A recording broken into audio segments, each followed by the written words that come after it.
어서 오세요. 반갑습니다. 다작의 한류학개론 첫 번째 시간에 오신 것을 환영합니다. 어서 오세요.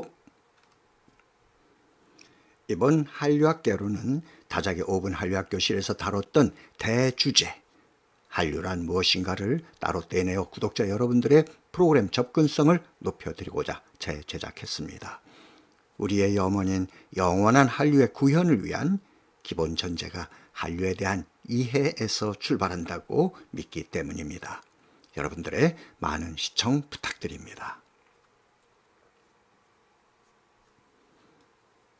밈이란 단어가 요즘 유행하고 있죠? 바로 그 밈의 창안자인 영국 옥스퍼드대 석좌 교수인 리처드 도킨스의 미메틱스 이론을 가지고 앞으로 3주간에 걸쳐서 우리의 한류 이야기를 풀어가고자 합니다. 그 첫 번째 시간으로 오늘은 한류가 무엇인지를 규명하기 위한 진화생물학의 이론적 논거, 미메틱스와 밈에 대한 이야기로부터 강의를 시작하겠습니다. 미메틱스란 무엇인가? 미메틱스란 다윈이즘에 기반한 문화 정보의 진화 과정, 진화 모델을 연구하는 학문입니다. 복제될 수 있는 일체의 아이디어가 어떻게 성공적으로 번식하는가를 연구합니다. 이 같은 문화의 진화, Evolution of Culture를 가능하게 하는 진화 에이전트를 미메틱스는 밈이라고 부릅니다. 미메틱스는 진화 에이전트 밈의 작동 결과로 문화의 진화가 이루어진다고 보고 있습니다. 일부 비평가들은 이 같은 도킨스의 미메틱스 이론을 실제로 입증되지 않은 정확하지 않은 이론이라고 폄훼하기도 합니다. 그러나 분명한 것은 밈이 존재하고 있고 그 밈이 문화의 진화에 역할을 하고 있다는 사실입니다. 자, 그렇다면 리처드 도킨스가 이야기하는 문화의 진화 동력, 진화 에이전트, 밈이란 무엇인가? 밈의 정의입니다. 밈은 가설적 복제자, hypothetical replicator입니다. 문화의 전달 단위 또는 모방의 단위를 뜻합니다. 단위에 대해서는 조금 뒤 다시 자세히 설명드리도록 하겠습니다. 밈이란 복제될 수 있는 일체의 것, all ideas to be replicated를 뜻합니다. 한 사람의 뇌에서 다른 사람의 뇌로 보내질 수 있는 실체입니다. 수산 블랙모어는 그의 저 썼던 밈머신에서 모방은 일종의 복제다. 모방은 밈을 복제자로 만드는 것이고 밈에게 복제자의 힘을 실어준다. 무엇이든지 간에 모방에 의해서 반복되는 것은 다 밈이다. 라고 밈을 정의합니다. 단어 밈의 등장 배경입니다. 자, 그렇다면 도킨스가 창안해낸 이 밈이란 단어는 어떻게 해서 탄생하게 된 것일까? 새로운 단어의 필요성 때문입니다. 도킨스는 1976년 출간된 그의 저서 The Selfish Gene, 이기적 유전자 제11장 밈 The New Replicators, 밈 새로운 복제자에서 다음과 같이 기술합니다. 최근 새로운 타입의 복제자가 등장했다. 아직 유년기의 상태로 원시 수프에서 떠다니고 있지만 벌써 진화론의 변화를 일으키고 있다. 이 새로운 수프가 바로 인간의 문화라는 수프다. 새로운 복제자를 위해서 문화의 전달 단위 혹은 모방의 단위라는 의미를 전달할 수 있는 이름이 필요하다. 이 같은 새로운 이름의 필요성에 의해서 밈이라는 단어는 탄생하게 됩니다. 여기서 원시 수프, primeval soup이라는 용어가 나오죠. 이것은 현대 생물학자, 화학자들이 30-40억 년 전 세상은 인류 최초의 생명체와 관련된 유기물 분자의 바다였을 것이라고 믿고 그 바다의 이름을 이렇게 원시 수프라고 불렀던 것입니다. 밈의 어원입니다. 그렇다면 밈이라는 단어는 어디에서 온 것일까? 그리고 어떻게 만들어진 것일까? 밈은 그리스어의 모방을 뜻하는 미메메에서 유래합니다. 그런데 미메메가 삼음절이다 보니까 도킨스는 미메메보다 기억하기 쉬운 단어를 생각하게 됩니다. 그 과정에서 도킨스는 유전자, 쥔을 떠올렸고 미메메를 쥔처럼 단음절로 바꿀 생각을 하게 됩니다. 그것이 바로 지금 우리가 유행처럼 쓰고 있는 단어 밈인 것이죠. 밈은 모방을 뜻합니다. 도킨스는 이런 밈이 기억, 메모리 또는 프랑스어에서 같은의 뜻을 갖고 있는 맴과 같은 의미로 쓰일 수 있다고 이야기합니다. 밈의 유사어입니다. 사실 밈이라는 개념이 도킨스가 처음 발견한 것은 아닙니다. 수산 블랙모어가 발명은 무에서 만들어지는 것이 아니다. 앞서의 발명에 기초한다고 이야기했듯이 도킨스의 밈 또한 무에서 창조된 것이 아니고 앞서 존재했던 선행, 문화, 진화 이론의 토대 위에서 탄생한 것입니다. 진화 생물학자 볼드윈은 도킨스의 밈과 유사한 사회 유전, social heredity라는 용어를 사용합니다. 모방과 가르침에 의해 개인이 사회로부터 배우는 삶의 방식을 그는 문화의 진화라고 이야기합니다. 진화심리학자 도널드 캠벌은 문화 복제자, cultural replicator라는 밈과 유사한 개념을 개발하고 기억소라는 밈과 같은 개념의 단어를 도입합니다. 또 북미 지역의 사회생물학계에서는 이와 유사한 문화유전자, culture gen이라는 개념도 쓰고 있었습니다.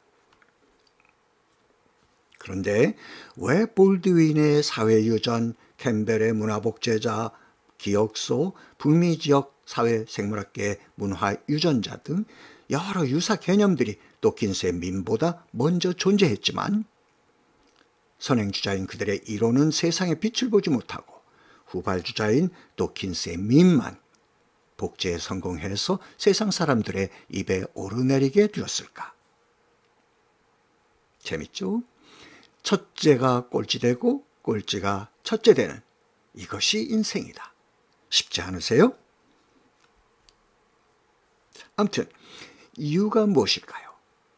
혹시 장명, 이름 짓기가 원인의 하나는 아닐까요? 왜냐하면 요즘 MZ세대는 덜 지루한 것, 더 간단한 것을 선호하는 컨텐츠 소비 방식의 특징을 보이기 때문이죠. 해서 5음절의 문화복제자, 문화유전자, 4음절의 사회유전, 3음절의 기억소를 버리고 한 음절인 밈을 자연 선택한 것이 아닐까요? 자연 선택은 이기적 본성의 작동 결과이니까요. 아닌가요? 아무튼 도킨스는 과학의 대중화에 기여한 세계 석학 중의 한 사람으로 우리에게 기억됩니다. 밈의 단위입니다.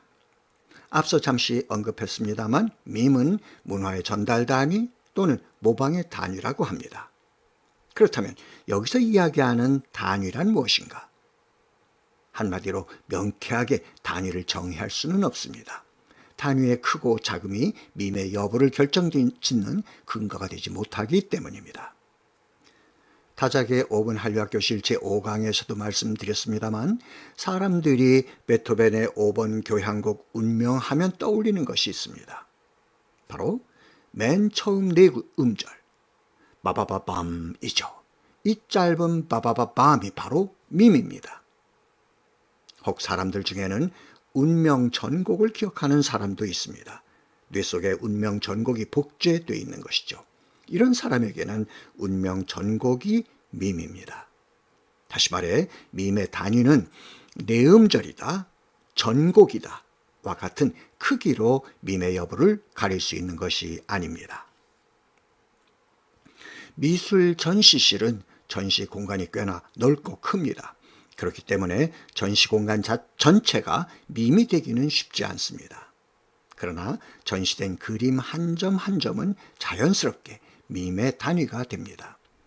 예를 들어 관람객이 반 고흐의 해바라기나 에드바르트 뭉크의 절규를 보았다면 이 그림들은 관람객의 뇌 속의 복제에 저장되어 밈의 단위로 작동합니다. 그런데 그림과 달리 단위로 나누어지지 않는 밈도 있습니다. 예를 들어 인상주의, 임프레셔니즘, 큐비즘과 같은 그림의 스타일은 복제될 수 있습니다. 다시 말해 그림의 스타일은 밈입니다. 그러나 밈의 단위를 나눌 수는 없습니다. 스타일 자체가 밈의 단위이기 때문입니다. 이번엔 밈의 유형입니다. 인류학자인 클로크는 문화의 형태를 I문화와 M문화로 구분합니다. I문화는 뇌 속에 저장되어 있는 문화 정보 일체를 의미합니다. 사람의 머릿속에 있는 instruction, 설명서로 정의합니다. M문화는 뇌 속에 있는 문화 정보에 의해 유지되는 진료적 구조들의 관계성 또는 이 정보의 결과로 만들어지는 진료적 구조의 변화를 지칭합니다. 다시 말해 사람의 행동, 테크놀로지, 사회적 유기체의 모습 등으로 정의합니다. 클로크의 영향을 받은 도킨스는 밈의 형태를 밈 유전자형, 밈 표현형으로 구분합니다. 그러나 1976년에 출간된 이기적 유전자 The Selfish Gene에서는 클로크의 문화 구분 형태를 따르지 않고 밈 유전자형만을 사용했습니다. 그러다가 6년 뒤인 1982년에 출간된 확장된 표현형 The Extended Phenotype에서 클로크의 문화 구분을 따르면서 밈 표현형이라는 개념을 도입합니다.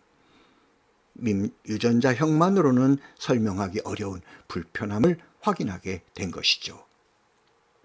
밈 유전자형, 지노타입은 클로크의 I 문화와 같은 개념입니다. 뇌 속에 살고 있는 복제자로서의 밈을 뜻합니다. 밈 표현형, 피노타입이란 밈 유전자형이 바깥 세상에서 보여지는 결과, 즉 밈 유전자형이 밖으로 드러나 볼 수 있고 들을 수 있는 뇌 속에 있는 밈의 겉으로 드러난 모습을 가리킵니다. 예를 들어 우리가 하는 말, 어투, 액센트, 음악, 시각적 이미지, 패션 스타일, 얼굴 표정, 제스처, 박새가 우유병을 따는 기술, 테크놀로지, 일본의 짧은 꼬리 원숭이가 미를 가려내는 기술 등과 같은 것을 이야기합니다.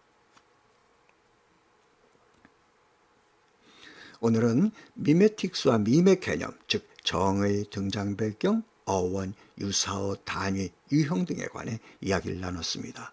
다음 주 1-2 시간에는 밈의 복제와 복제 과정, 이기적 본성 등에 관해 이야기하도록 하겠습니다. 자, 구호 외치는 시간입니다. 제가 한류이즘 할게요. 여러분들은 한류토피아, 그리고 다 함께 위하여. 아시죠? 자, 한류이즘과 한류토피아를 위하여. 감사합니다. 수고 많이 하셨습니다. 다음 주 1-2 시간에 뵙겠습니다. 편안한 한 주간 되세요.